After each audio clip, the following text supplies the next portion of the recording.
xafladda tan oo si heersana loo soo agaasimay waxaa ku qali jabinaya in ka badan 60 arday oo markaas iyagu dhamaystay xarunta Sahal Software farac ay ku leedahay magaalada Buuhoodle. munaasabadda ay ku qali jabinayeen ardaydu waxaa ka soo qayb galay dhammaan qaybaha bulshada magaalada Buuhoodle. dhinaca kale waxaa isaguna munaasabadaasi hadallo dhiirigelin iyo bogaadin isugu jira ka soo jeediyay madaxweynaha maamulka Khaatumo Professor Grade isagoona markaasi ardayda ku dhiirigeliyay inay sii wataan aqoontooda. maanta waxaa la dhigi karaa dadka kaliya ka shaqeeya IT-ga gobolka waa ardaydii Sahal Software hore uga qalin jabisay oo ka shaqeysa sharaa'iga ka jira gobolka. Sahal Software waxaanu aasaasnay 2013 bishii saddexaad 2014 baan ku aasaasnay magaalada Buuhoodle. markii ugu horeysay waxaanu ku bilownay inay kaliya samayso qalabka hardware-ka kombiyuutarada cilad saarto. markii xigtayna waxaan ku darnay college-kii oo dhammaystiran baanu furnay. alxamdulillah waa markii labaad ay ka qalin jabiso arday dhan 62 arday. cilmi baad barateen naftiina iyo dadkiina waafacaya ha kaga hadhina cilmiga intaasi Buuhoodle magaalooyin badan baa ku xeersan magaalooyinkaas aad u gaarsiin lahaydeen Sahal Software cilmiga halkan keentay macallimiin iyo maamul ay leedahay saad indaad group samaystaan aad cilmiga halka u gaarsiin lahayd idiga la idin ka rabaa waa himilooyinkii iyo riyooyinkii aan ku riyoon jirnay inaan mar gaari doono. xafladani waa xafladii labaad ee Buuhoodle ka dhacday qalin jabinta ah. tii hore waxay ka dhacday October. كل ديران مايو Sahal Software hamiga ay leedahay waxa uu qabsoomay halka ay marayso mas'uuliyiintii Sahal Software ugu horeysay ayaa ka warbixiyay ardayda waxaan kalmad siinayaa ardayda kalmad leeyahay ardayda had yarto waxaad dhameynaysaan ama soo qaadanaysaan diblomadii labaad ee ku saabsan computer science-ka year 2 computer science-ka sida macallimiinta idin dhigtay idin sheegtay wax la dhameyn karayo ma aha computerku wax dhamaanaya ma aha maanta dunida aan ku noolnahayna waxa lagu hagayo waa tiknoolajiyad ilmaha siino ay ku horumarin karayaan naftooda iyo bulshadaba. waxaad ka wareysaan hadeerto levelka labaad aad maraysaan wali waxa idin dhiman duruus kale oo ku ugu sarsareeyay sida networking-kii iyo programming language-kii baa dhiman. marka kuwaas oo dhan diyaar baan idin nahay inaan idin barno inaad naga mid noqotaan ardaydeeda waan jecel lahay.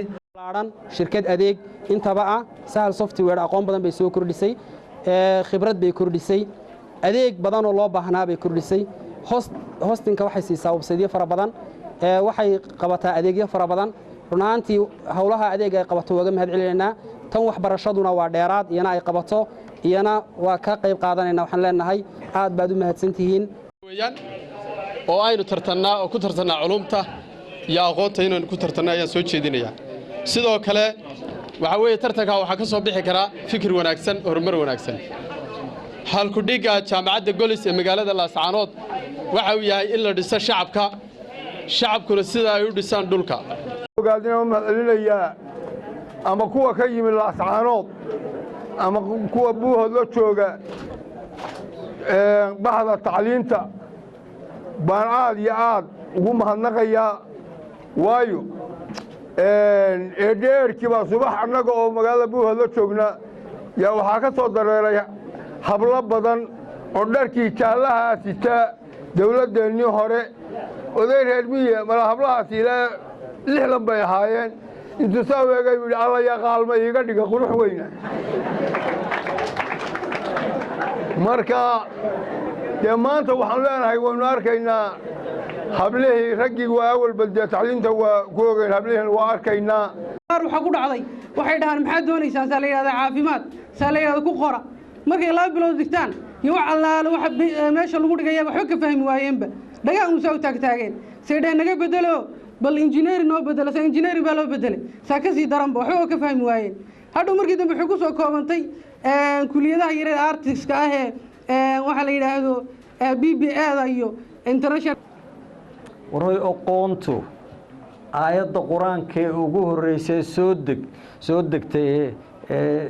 nabi maxamed ku soo iqra bay ahayd hadda iqra waxay sal u tahay waxbaro mulahayn waxbarasho badan aynu qaban karnaa ma jirto waa hadal waa hadoof maxamed jaamac oo kale waa dadaali karaa waa fardi laakiin wixii loo baahnaa waray wixii loo baahnaa meeshii salka dhulka la dhigi lahaa maamul bay u baahan tahay aad iyo aad baan ugu bogaadinayaa uguna ducaynaynaa hawl fiican baad wadaa hanweynida ilaahay ha ku kordhiyo iyadoona ugu dambeyntii ardayda wax ka dhigatay xarunta Sahal Software halkaas lagu guddoonsiiyay shahaadadii markaasi ay ku qalin jabinayeen Saki Maxamed Ciise Wadani wararka telefishinka caalamiga ah ee Som News Buuhoodle.